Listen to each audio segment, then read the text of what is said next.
Welcome to the Ministry Mindset Podcast. The Ministry Mindset Podcast is designed to help people discover their God-given purpose and to learn to put that purpose into action.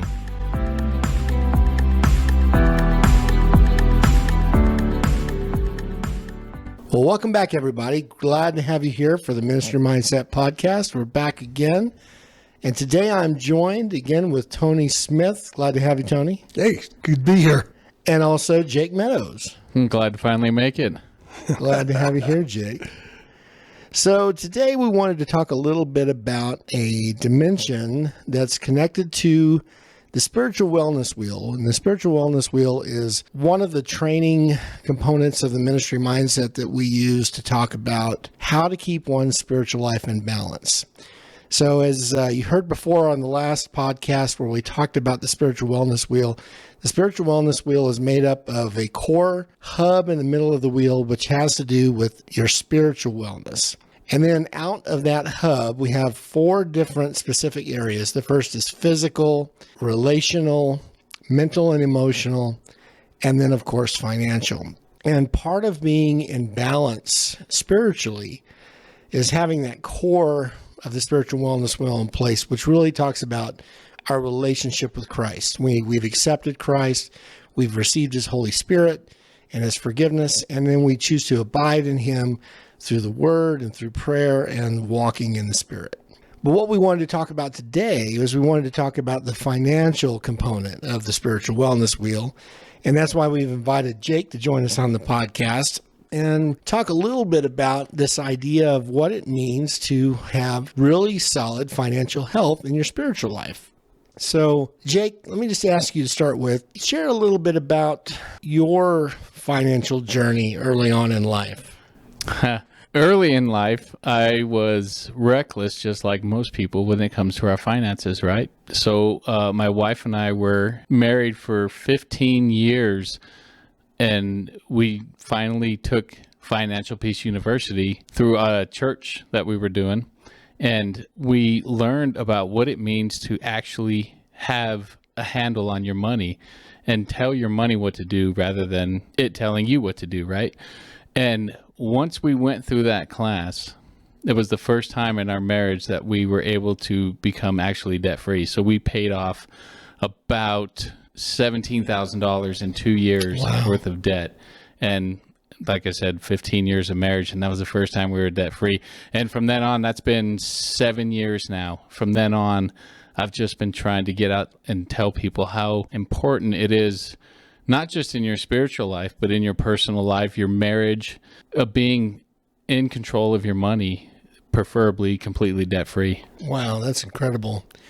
Yeah, I think being debt-free is something nowadays that a lot of people can't even imagine that they can even accomplish. Right. It's weird these days to even think. We were talking earlier before we started recording how you can take a financial loan out on a classic car, right? Like we can borrow money for anything these days, and it's just absolutely ridiculous and asinine to think people borrow money to buy furniture or to do vacations and all this other stuff that or eat out. Our great-grandparents and our grandparents never even considered doing that kind of stuff. So you were talking about, for the first time in your life, recognizing that it was an issue. Did you have a lot of debt when you guys first took that class for the first time? Yeah, because what kind of debt was it with? It was mostly credit cards, cars, just like everybody else. We still had a mortgage, of course, like most people do. But a lot of our debt was just trying to balance credit cards. We had a Chevron gas station card to put gas. Like, why would we need that, And it was stupid little things like that. Best Buy card, Home Depot card, a card here, a card there, just to buy stuff that we obviously could not afford, but we thought we could because we could make the payments. I was in the same situation, especially in my first marriage. But I remember that just before the divorce, when we were going through all the paperwork and looking at what we were dealing with, I mean, I had somewhere around $60,000 in non-mortgage debt between cars, a second line of credit, and credit cards. And when you get in a situation like that where you're forced to have to pay it off, it feels impossible. It's like a mountain you can't even get over. That's exactly right. Right. And there's a lot of people in the church that are in that situation, right? I mean, they're just like anybody else. Like Jake said, you can get a loan on anything. You can get a payday loan, which is the worst kind of money that you can borrow at the highest level of interest, not even like a credit card. But we all live in a culture that says if you want something, you don't have to wait to get it. Yes, and we also live in a culture that says, I deserve it, right? We live in this I deserve it, I earned it culture, which is the complete wrong way to look at things, because if we were to look at it from a spiritual perspective, we don't deserve any of this stuff. We deserve horrible death in the pits of hell, but we don't get that. And so anything above being saved by the grace of Jesus is just a bonus in life. We don't deserve any of that stuff. Right. Yeah, that's really, really good. So you said that you all went through the class. And how long ago was that you went through the class? That was in 2015 when we first went through Financial Peace, the class. I had picked up Dave Ramsey, probably in 2004, 2005 on satellite radio. For a job I was doing, I was always traveling, so I was listening to satellite radio constantly. And so I would take this information home to my wife and try to pitch this idea, hey, we should really look into this stuff. And she says, I'm doing fine paying the bills. We're doing okay. And then one year I selfishly bought her the Total Money Makeover book as a Christmas present. And that didn't go over so well. Wow. And then that book sat on the shelf, and I don't think she ever even opened it. But it was once we went through as a group of other families inside of our church, there was about 7 or 8 families that went through it all together, that she was willing to be susceptible to the information and actually listen to the teachings of Financial Peace, and not just listen to it, but then we came out of it and applied it into our own financial life. And then 2 years later, we were debt free but the house, and It worked out really, really well. And the average for Financial Peace, the average couple, single person, can pay off their debt in about 2 years. Wow. If they really, really stick to their guns and stick to a budget. So it took you 2 years. It took us 2 years. Yeah, it was like 18 months or something like that, I think was the total amount of time. So just under 2 years. Now, for those of you who are wondering what we're talking about when we talk about Financial Peace University, Dave Ramsey from Ramsey Solutions put together this training course, which actually walks you through what he calls the 7 baby steps. And each one of those baby steps is a step to getting your financial house in order and really kind of transforming the way that we manage our money, the way we spend our money. The first baby step is to save $1,000 in an emergency fund. And people think that's so hard, like $1,000. Like, I can't even pay for groceries this month. How am I going to save $1,000? And the key to it, again, is always the entire Financial Peace thing is wrapped around the budget. You have to have a workable, usable, and realistic budget each and every month. And you have to be willing to sacrifice. You can't eat out every night for dinner. There's all these things that we spend our money on that we have no idea, if we don't have a budget, where our money goes. But if you take the time to actually write a budget out and realize how much money you're actually spending on things that you don't need to be spending it on, you could have $1,000 saved up in a matter of a couple of months. It really doesn't take very long. Well, right. And a lot of people that I've talked to when I taught the class is they think once they have that $1,000 in the bank, that's it. Right. Right. But the hard part's over. I got my first baby step done. Right. But I think it's baby step number 3 is to have a fully funded emergency fund. Right. Of 3 to 6 months of expenses is the fully funded emergency fund, which comes after the debt snowball, which is baby step 2. Right. And people get freaked out, especially people who have maybe an over exorbitant amount of debt, right? They think, I'm never going to be able to pay this off. But once that debt snowball actually takes hold and it starts snowballing on top of one another, you pay one off and then you take all that money and throw it to the next one. You do that time and time again. It takes no time at all to knock out these debts. And what that also does every time you pay off a debt is it builds momentum to get the next one paid off. And then you make a chart and then you can track your debt goals, right? You can pay off your debt in X amount of time, and you can mark it on a calendar or however you want to track it. But each one of those things is what motivates you to keep going, to keep sacrificing, to keep pushing towards that goal at the end. Right. We've used a term called debt snowball. And for those of you who don't know what that is, you take your smallest debt. Let's say you've got 2 credit cards, 2 cars, and maybe a loan of some kind, a student loan. You take your smallest debt, whatever we have the smallest balance on. Let's say you've got a credit card and you've got a $500 balance on it. And that credit card's got a payment that you make of somewhere around $50 a month. So the idea is you pay off the smallest debt as quick as you can. And once you pay that first debt off, whatever money you were setting aside for that payment, you take that and add it to the payment that you're making on the second smallest debt. That's correct. Yes, right? That's how the snowball actually gains momentum, because you're using the money you were paying to one. Well, you're no longer paying that debt because it's paid off. Right. And then you take all that money you were paying to that one and you attack the next one.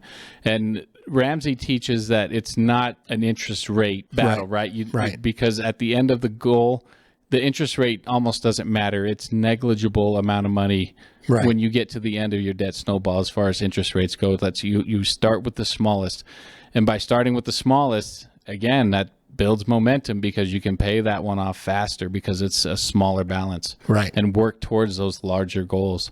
So paying off the house, that's baby step 6, right? 6. So a lot of people, when they think about paying off their debt, they start thinking about their house, and then suddenly the debt becomes too much for them to think about. Mm-hmm. And, Dave Ramsey doesn't even suggest you worry about even thinking about paying off the house until all this other stuff is paid off. Yeah, there's 5 other steps that come before the house for a reason. That's right. That's right. Right. So the first step was to save $1,000 for your emergency fund.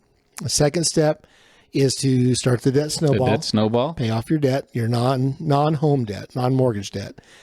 And then the third is to fully fund your emergency fund. Yes. To 3 to 6 months of expenses. Right, your expenses. Correct. And then the fourth, start saving for retirement. For retirement, yes. The saving 15% into retirement. Right. So let's talk about that for a minute. I don't know how many of you out there have started saving for retirement, but I will tell you that the worst time to worry about saving for retirement is 3 to 5 years before you retire, which happens a lot with people. And the financial peace model is to save 15% of your gross income for retirement. So if you make $50,000 a year, 15 would be $7,500. So $7,500 a year you put away into some type of mutual fund or 401k or IRA. And many of you already have a job where you have some type of retirement at that job. And it's as easy as simply having them take it out of your check and start saving. Now, I will tell you this. One thing that Ramsey's really he stresses a lot. If you have $40,000 worth of unsecured or non-mortgage debt, before you start saving that 15%, he wants you to pay off your debt. Right. Because even though saving for retirement and putting that money away compounds over time, the money that you'll lose not contributing to your retirement account while you're paying off your $30,000 worth of debt is nothing in comparison to how that debt will literally rape the bottom of your retirement when you do retire if you still have that debt around. Yes, and Bible tells us that the borrower is slave to the lender. So anytime you owe people money, it's going to hold you back. Right. Maybe it's going to hold you into a job that you don't really like, or it's going to hold you from going out and doing ministry work that you always wanted to do, but you have this debt that's just crippling you and you can't do anything about it. Right. You can always make up your retirement when you're debt free. You can max out your investments when you're debt free, but the goal is to get debt free. And being debt free, it just enlightens your spirit, and it allows you to be more generous with what you do have. You're able to give your time, your money. You can go into work one day into a job that you hate and say, I quit. I'm not doing this anymore, because you're not burdened by debt. There's so much behind being debt free. It's not just finances and numbers and dollar signs. There's more to it than that. Right. It really is freedom. Yes, it is. There was somebody I was talking at work the other day who absolutely hates their job. And so I suggested to them that they, start looking for another one. And we started doing some career coaching with them. And there was an actual position that they were qualified to apply for, but it paid $1.50 an hour less than the job they were currently working. But it was their dream job. And so I looked at them and I said, hey, you should consider applying for this. And they looked at me and they said, Tom, I can't do that. I'm like, why not? Well, that's $1.50 an hour. And when it's like almost $60 a week. And, you multiply that out. He said, I can't afford to work for $1.50 less an hour. And the reason why is because they had 2 car payments and 2 credit cards and a student loan. And when we can't make a decision that is good for our psyche, good for our marriage, good for just our overall lifestyle, over $1.50 an hour, that's a form of slavery. That's it is exactly absolutely a form of slavery. And just think how much happier that guy might be if he could take that $1.50 an hour less, but doing a job that he absolutely enjoys doing. Right. Versus totally it changes your internal thought about life itself. Your home life is better because you come home from work in a better mood. You're not bringing baggage from work home. You get to bring fun stories of an amazing day that you had, and you can't experience that because of $1.50 an hour. And that's soul crushing to some people. Right. And it is the story of a lot of people that we talk to. I think it's the story of most people. Yeah. Most people, I don't think, get to do the jobs that they want to do or feel like God has called them to do, whether it's because of circumstances outside of their control or poor money decisions, which we've all made. It's just a matter of getting a hold of those poor choices and righting the ship. That's exactly right. So baby step 5. 5 is kids college fund. That's right. And this is interesting too. So if any of you have kids that you're raising, obviously we want them to go to college, right? We want them to be able to go get education and do what they need to do to be where they need to be. And part of our responsibility as parents is to be able to help them get there. One of the worst things that can happen to a kid when they decide to go to college is for them to have to go borrow $50,000 to go get their degree. Now, that's what I had to do. My parents were broke when I was ready to go to college. And so this idea, I had to borrow money to go to school. And it took me 20 years to pay that loan off. And then when I went back to get my master's degree, I added another 15 years on top of that to pay that loan off. And I think my first student loan was only $25,000. My second student loan was $18,000. But if you're going to be a lawyer or you're going to be a doctor or you're going to be a physical therapist or anything like that, you're going to have a student loan anywhere from 75 to We're talking hundreds of thousands of dollars in student loans. As a matter of fact, on Dave Ramsey's team at Ramsey Solutions, they put out a documentary about the student loan debt crisis and how it's going to absolutely cripple this up and coming generation. There's trillions of dollars worth of student loan debts out there that these kids are likely not going to be able to pay back.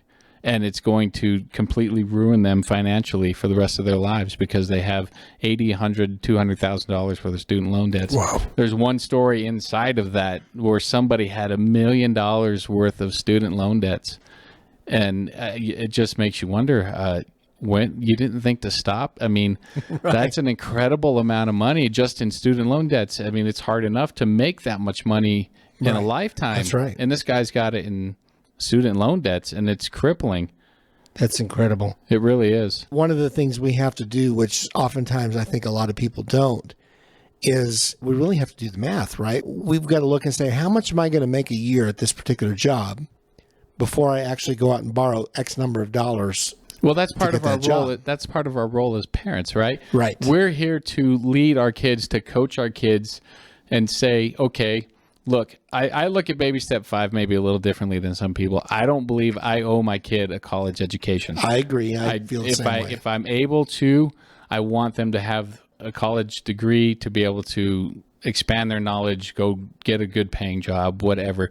But it's not something I owe my children, right? Right. However, I do owe my children a little bit of knowledge when they're going out into the world. Go to a school that you can afford. Right. Okay, that should be the biggest thing. Don't apply to some Ivy League school just because your best friend got in over there and they're going to pay $80,000 a year in tuition. Go to a school you can afford, for one. For two, like you had said, Tom, take a class in a field that actually has some bit of a job market out in the real world. That's right.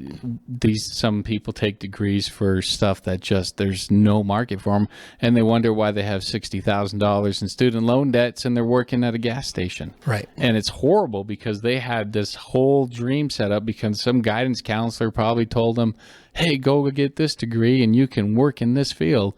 When half of a fraction of a percent of people who actually have that degree probably get to use it. And that's part of the whole college, the whole chaos that comes around college when it comes to this younger generation as they're getting older. Yeah, and it is interesting. And I'm glad that you shared that about this idea of, do I owe my kids a college fund, right? And it's not so much about that, but it's about when we're demonstrating fiscal responsibility and modeling that for our children, then we can pass that on to them so they can start doing that when they begin.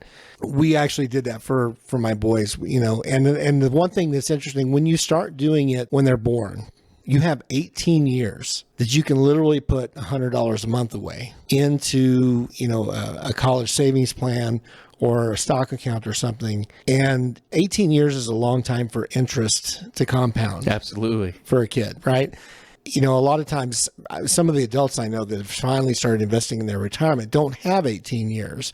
And so they're trying to play catch up, and they're putting $5,000, $6,000 a year trying to play catch up. And, 5 to 10 years is not enough time to compound interest where when you retire, you have $2 million in your IRA. But it's an affordable way to build an investment for them.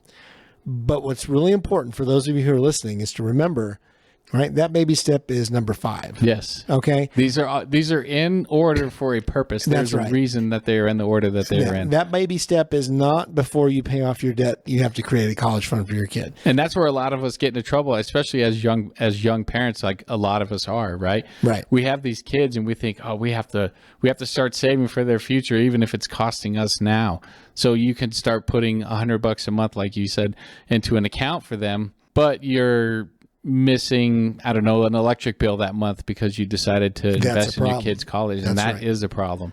And so there's a reason why when you're on the airplane and the oxygen masks come down, that they say to put your oxygen mask on first before you put it on your kid. And it's like, well, wait a minute, my kid needs to breathe. Yes, but your kid can't breathe if you can't breathe. That's right. And then, of course, baby step 6 is to pay off the house. Yes. Right. So after all those other things are covered, then we pay off the house. And some people will say, well, gosh, the house is like one of your biggest debts and one of your biggest expenses. And some people that, buy houses want to pay it off as fast as they can. Well, the thing to remember about the house is actually an appreciating asset that is worth more than you paid for it. And especially right now in the world we live in.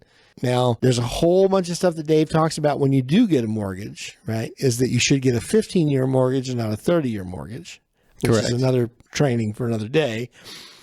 But we save that till baby step 6. And then, of course, after baby step 6 and your house is paid off, then the last one is to give like never before. Right. Outrageous generosity. Baby step 7. Right. Where you're in a position where you can give lots of money away. You can invest in other, mission opportunities. You can do lots of things. Now, I do want to clarify for all of you listening that baby step 7 doesn't say tithe. No. Okay.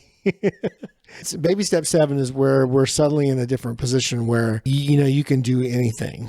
And a lot of people, when they hear this, they think, oh gosh, maybe when I retire one day, I'll be in that place, or, I'll never be there. There's too many things. I don't make enough money. I know people that make $35,000, $40,000 a year with no debt, and their net worth is bigger than people that make $150,000 a year. Sure. Because they don't have debt. My youngest son actually has taken a lot of this to heart. And so we had started saving money, and what we were able to do when my boys turned the age where they were able to drive is we were able to buy their first car out of that account. And the car that we bought for them was not a brand new car. Right. Or should it be? No, it was a $3,000 or $4,000 car. And one of the rules was, in order for them to drive, they had to pay their own insurance, which means they had to have a job. Yeah, they have to have stake in the game if they want to play. Right.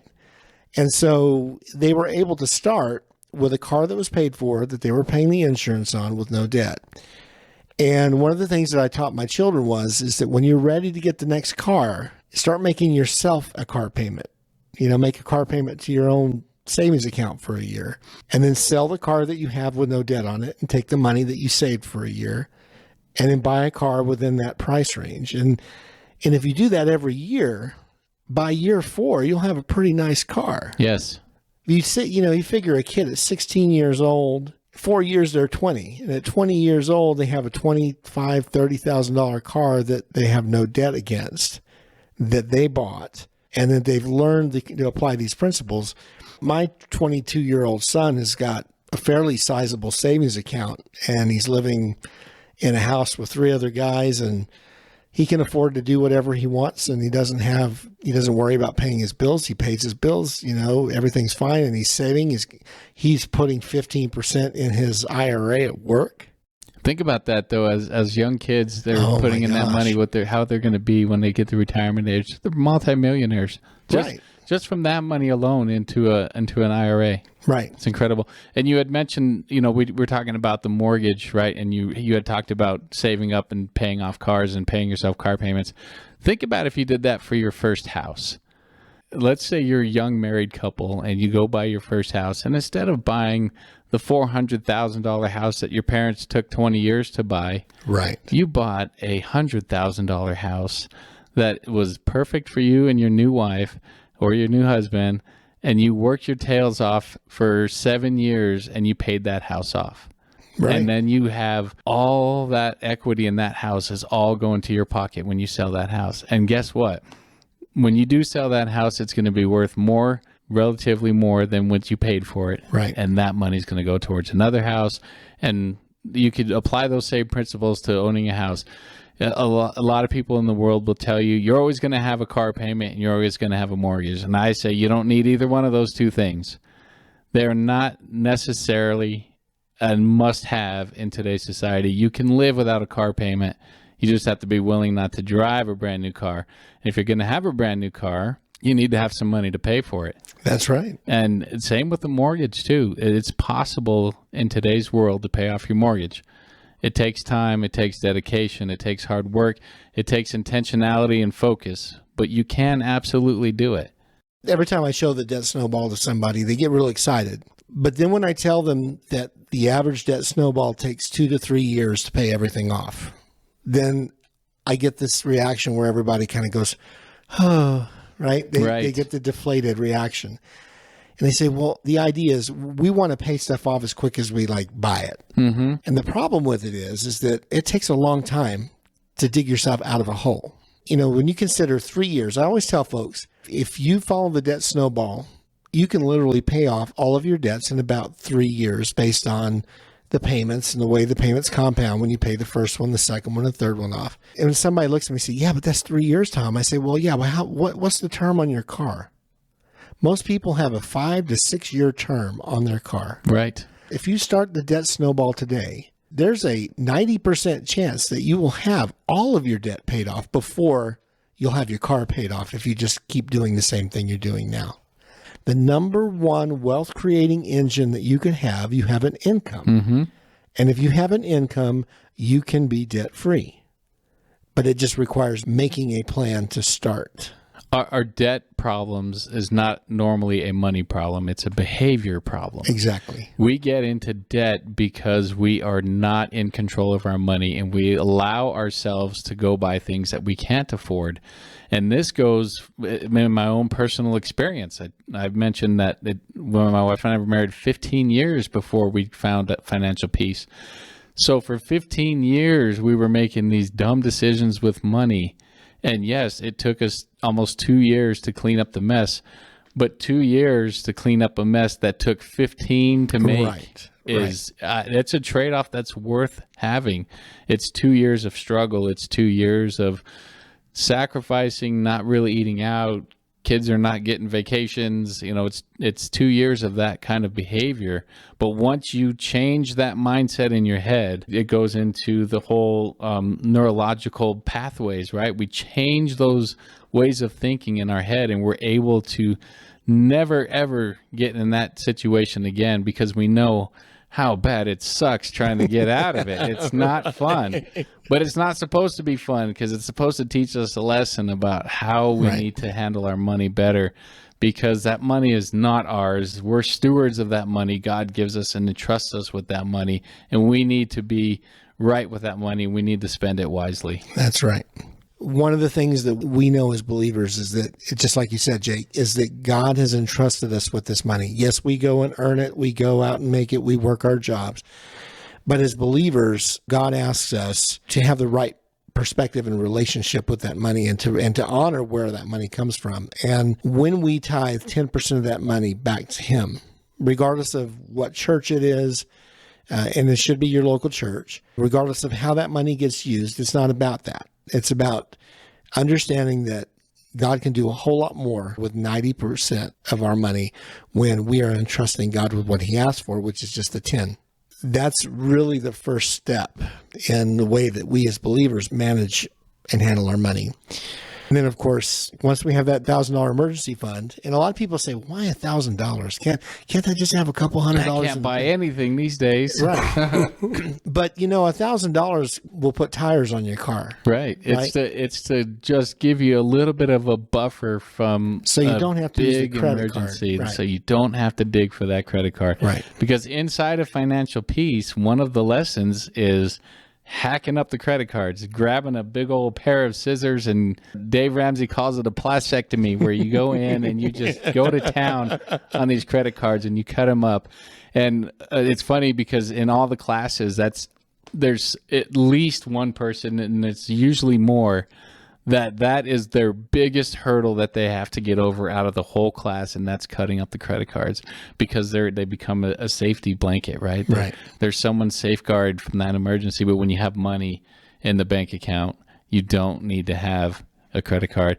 And going back to what you were talking about with tithing, I believe that we should tithe from beginning to end, right, throughout this whole process. And you might be thinking it's hard enough to get together what I need to pay my monthly bills or even start the debt snowball.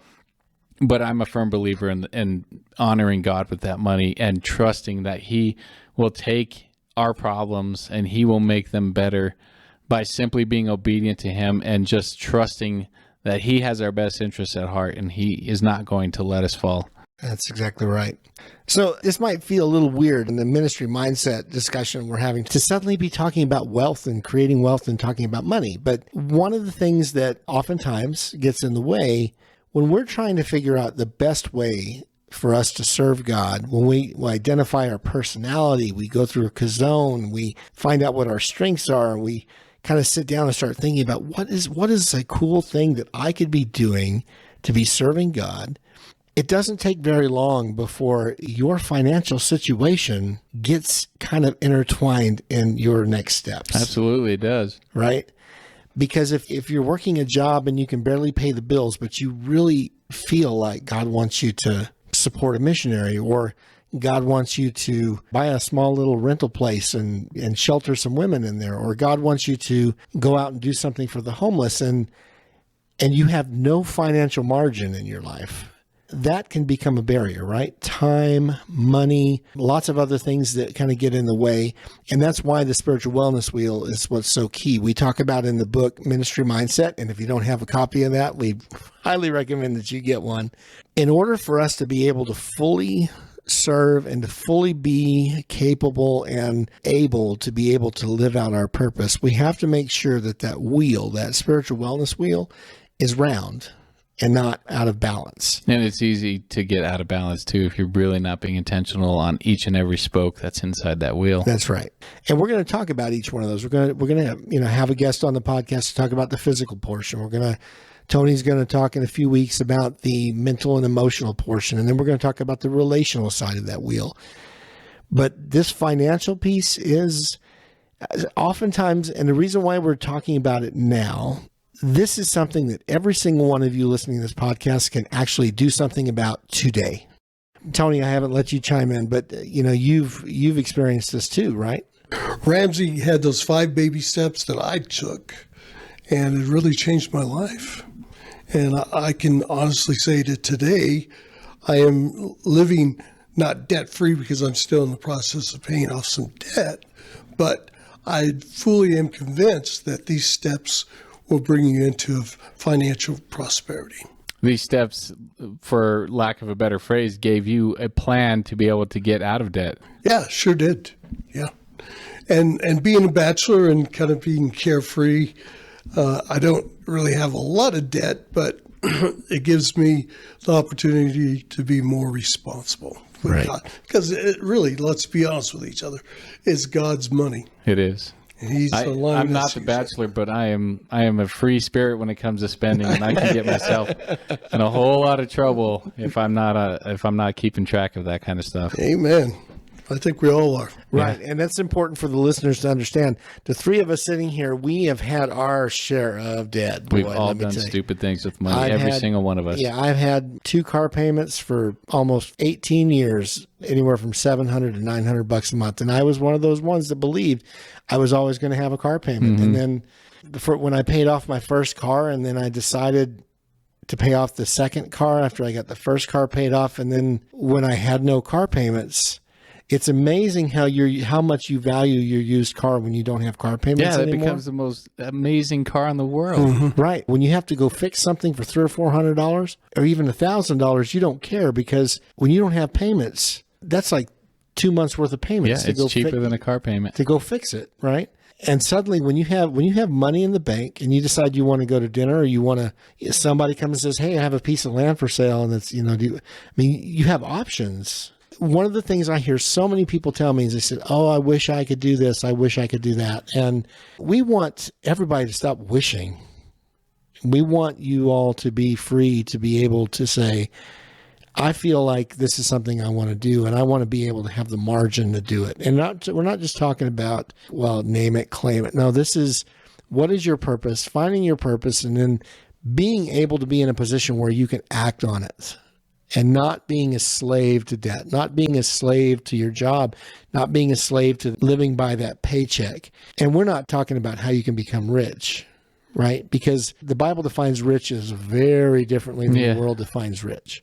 But to know when you can lay your head down at night and you're not worrying about how you're going to pay the electric bill, how you're going to pay the gas bill, or how you're going to get groceries. I mean, when you have no credit card bills, no car payments, you don't have to worry about inflation.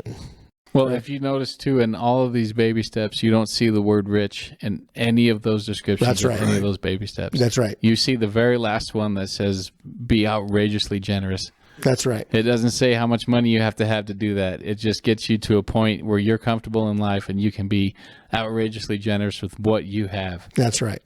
And do crazy things like give cars away and help people get their businesses and their ministries off, or put a kid through school. It is crazy what people do. And Our local church has a story of a car that was passed between 2 or 3 different people. It was one car that was given to somebody, and they used it for a little while, and it was given to them, so they decided to pass that on and give it to somebody else, and it went through 3 people, I think. right. And it was a real blessing. Yeah, right? it was absolute. So It's a huge blessing. huge blessings. That's the kind of outrageous stuff that you can do Right. when you're not shackled with debt. Right. And it really is a shackle. And that's why we talk about it. That's why we've made it one of our cornerstone trainings for anybody who is going to go through this process and to work on the canvas and to figure out how to put their purpose into action. Is they need to take responsibility of all the areas of their lives, right? And really take responsibility for your finances. We don't have to be a victim of our financial situation. No, we just have to recognize it, take ownership of our mistakes, and turn it around. That's exactly right. That's exactly right. Well, gosh, wow, what a great discussion, Jake. I'm so thankful that you're here. Jake is a certified Ramsey coach, and he also works in the transportation industry, which we talked about. So Jake is a normal guy, has taken the time to find his purpose. Yes, that's my when I did Kazone, it sort of evolved into this specifics of marriages and finances, and how getting a handle on our finances actually enhances our marriages and it makes them so much better. And so that's how my Kazone kind of plays into all this financial peace stuff. So I'm able to live out my Kazone, not as a job. My regular paid job is something completely different, but I get to do this on the side, and it's a true blessing. That's awesome. And that's what the ministry mindset's all about, Amen. right? Well, is there anything else that either one of you would like to add before we wrap up today? I'm hoping Tony has something. Well, God, I was taking notes. It's real important to remember that these are guidelines. Sometimes God will test you and say, hey, I want you to do this for somebody. And you'll find that when you're obedient to Him, then those steps that you're looking actually become even easier. Right. Yeah. I will say that Ramsey's steps should never trump the prompting from God. That's right. Amen. That's right. I think the Holy Spirit has first dibs on that one. So I'm just saying that because I've seen that in my progress where I'm becoming debt free as I'm learning to know, to hear from the Spirit of God when He says, hey, I want you to do this. You don't sit there, but Lord, you know, I haven't gotten to step 4 yet. I can barely pay the electric bill this month. That's a different story. Thank goodness it all comes from God. Amen. And we're so grateful for that. Well, thank you so much for being on the podcast today. We look forward to talking to you again, and we'll be here. So make sure you subscribe to the podcast. And if you haven't gotten a copy of the Ministry Mindset yet, it is available on Amazon. Go get you a copy of that. That's kind of the kickoff place for the Ministry Mindset program. Our contact information is located within the podcast. And until next time, we will talk to y'all soon. See you later. Good night.